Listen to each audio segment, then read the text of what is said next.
Hello and welcome back to the Detours in Music podcast. My name is Laura Rupel and today we have an interview with oboist Randall Ellis. I'm here at the Eastern Music Festival right now, and Randall is the principal oboist of the Eastern Festival Orchestra. I had a great time talking to him and I hope you enjoy. My name is Randall Ellis. I play principal oboe here at the Eastern Music Festival. I've been doing it about 15 years. In my other life, I live in upstate New York and teach at Skidmore College and am in a quintet called Windscape, a woodwind quintet, and we are affiliated with the Manhattan School of Music. We are artists in residence there. I freelance in New York quite a bit. I play in the New York Pops Orchestra on English horn. I play in a group called the Little Orchestra Society. I sit in with the Chamber Music Society of Lincoln Center every December for a series of Brandenburg concertos. So I'm sort of all over the place. Yeah, that sounds so fun. Can you talk about your start in music? Sure. Took rudimentary piano lessons, was not very talented at all and not a particular fan of the piano. Was drawn to the clarinet. I can't even remember why when I was in the 5th grade. But was a pretty mediocre clarinetist, I have to say. Just didn't take to the instrument at all. But like so much of my life, just fortuitous events occurred at a time when they were fortuitous. My parents ran a boarding house in Benson, North Carolina, a tiny little town in the middle of North Carolina, and it was a neoclassic colonial style home that they just rented all the rooms out in. So we had a great variety of guests coming through, and one of the people who actually lived at my house was my band director, and he was a flutist, and he was actually quite a good musician and an inspiration for me. So he decided, well, maybe the band could use an oboe. So we borrowed one from a local school. And I remember riding away for reeds. I have no idea how I knew about this reed source in California, but they were $1.50 a piece. So I got a couple of reeds, and I literally overnight, I was a better oboist than I was a clarinetist. I had just found my voice. And that to me is just so completely freaky that I would go from being casually interested in music to just being like, okay, I can really do this thing and I love to do it, and it's what I think I want to maybe do. Yeah. When did you realize that you wanted to pursue music past just band programs? Well, another lucky event for me was the start of the North Carolina School of the Arts, and I was able to go there as a junior in high school. I had been to the Governor's School of North Carolina, which was another wonderful program in the 60s and remaining to this day. And the more I was around other musicians, even as a kid, and the more orchestral experience I got, the more lessons I took, the more I realized, hey, this seems like a career path for me. And for the first couple of years, for my 2 years of high school at the North Carolina School of the Arts, before I started college there, I still, I sent out some applications. I got admitted to University of North Carolina at Chapel Hill if I just wanted sort of a fallback plan, maybe go for, I didn't know, journalism, or I was just not sure. But certainly by the time I was late in high school, I thought, okay, I just want to stay here, get a Bachelor of Music degree, and see where it takes me. Who is the teacher there? His name was Stephen Edelstein. He was a little bit, he wasn't a famous player. This entire woodwind quintet had come down from New York City, basically. Okay. This wonderful man named Vittorio Giannini began the music part of the North Carolina School of the Arts. And he attracted all this talent from New York, an entire string quartet, an entire woodwind quintet called the Clarion Woodwind Quintet. And Steve Edelstein was the oboist in that quintet. So, but he was a wonderful mentor, and he certainly was a good reed-making teacher. He was very gifted himself, so I didn't get the most I didn't get the background that I really needed in technique and scales and arpeggios, and the stuff that came easily to him, he didn't quite know how to get into kids' heads who were not as technically gifted as he was, and I certainly was not. But it worked out. What was your biggest struggle in undergrad? Do you think it was getting all the technique down? I would say, well, I didn't know what I didn't know. Yeah. So the struggle was really just the peripheral stuff for music. I was not a good theorist. Orchestration class didn't make a lot of sense to me. The secondary piano was rough, so sort of everything but the oboe. Yeah. I think a lot of people enter college because, playing their instrument was really fun, and then kind of give up because, music is kind of hard. Yeah, music is, and so I have to go to all these classes. Important for younger students to hear, even the professionals Yeah. didn't love every single class. Did not love going to theory class, definitely not. Do you have advice for younger players, maybe an undergrad experiencing what we were just talking about, or someone more like me who's approaching the end of school maybe and seeing the big world? I would say just stay open to every possibility that comes your way. Say yes to as much stuff as you can.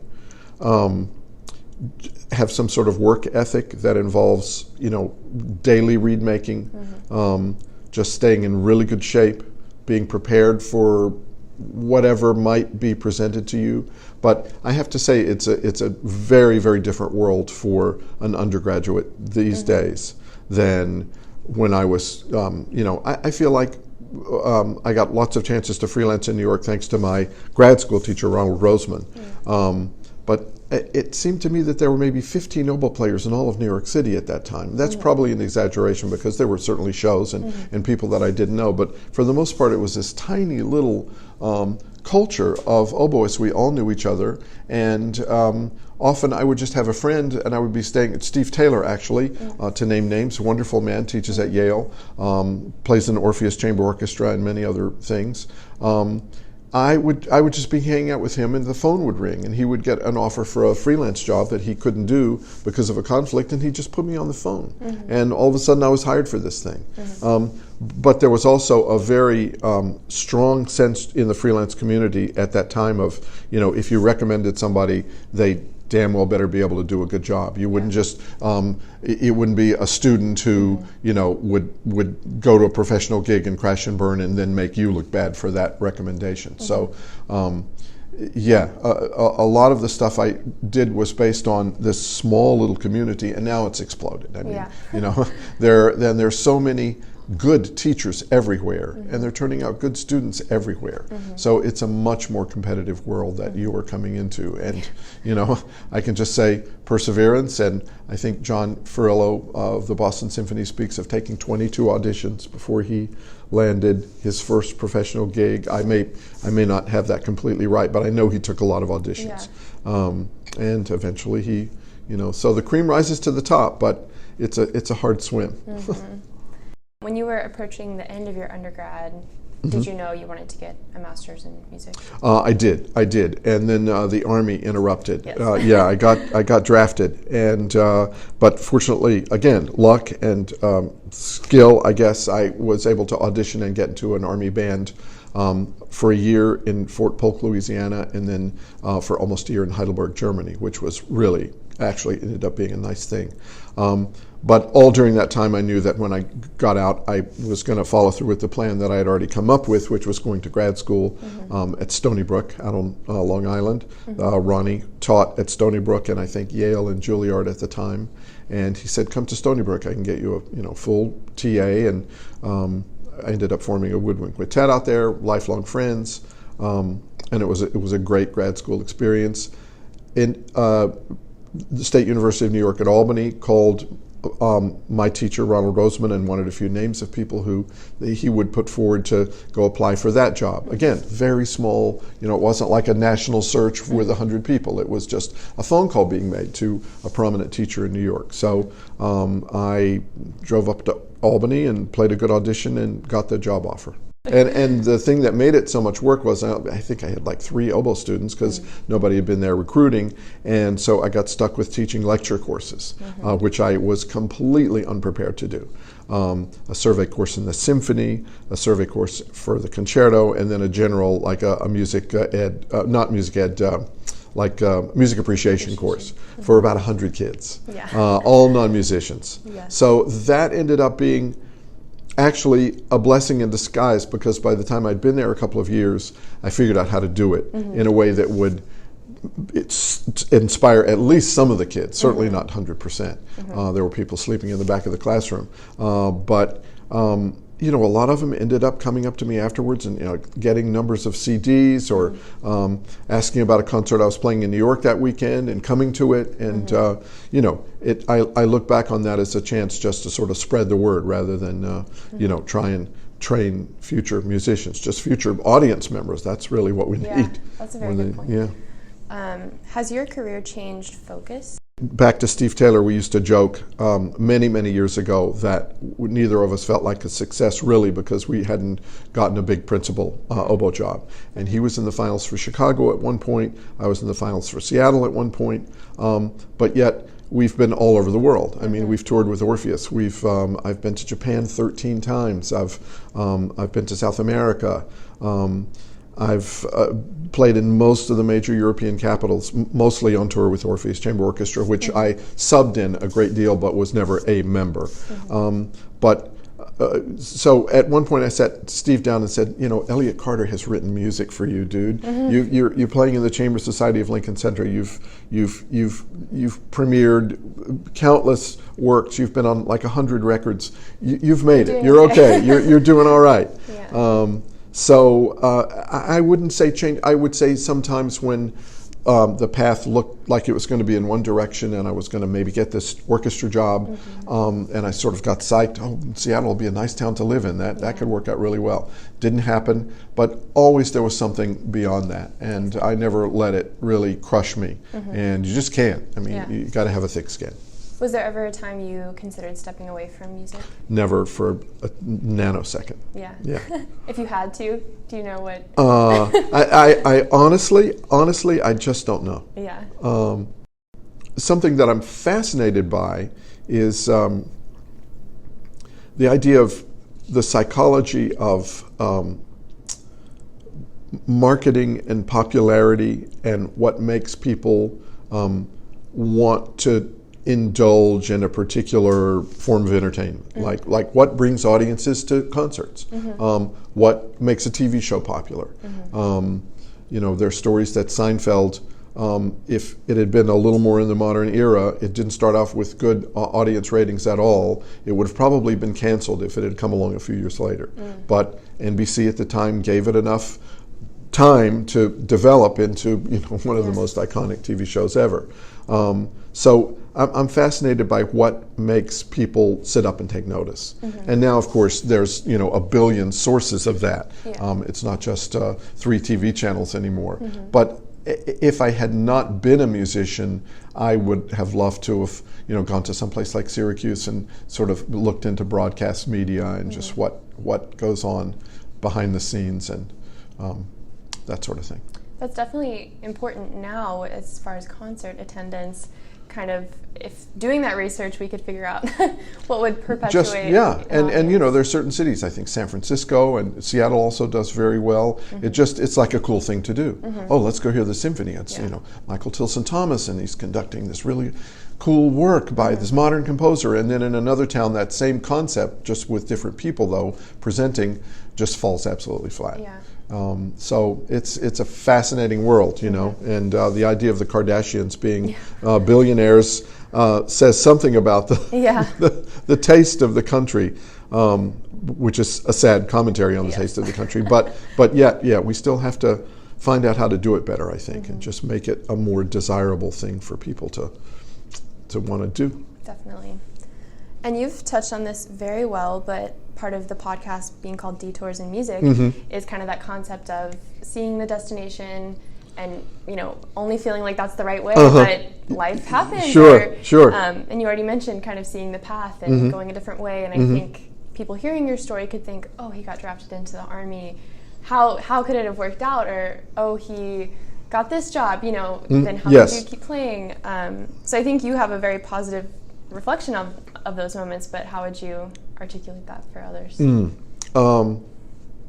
I don't think you can let yourself get too excited or too far down. I think of all the nights that I've come off stage thinking, oh man, I can't believe I made that mistake in a concert. At Lincoln Center, in Avery Fisher Hall, at mostly Mozart Festival. But then the next night being on top of the world because everything went so well, and walking off stage thinking, okay, that was about as well as I could have done that, and maybe as well as almost anybody could have done it. So I think you have to celebrate the victories and not take the losses too seriously, and realize that whatever plan you have will probably get interrupted by life happening.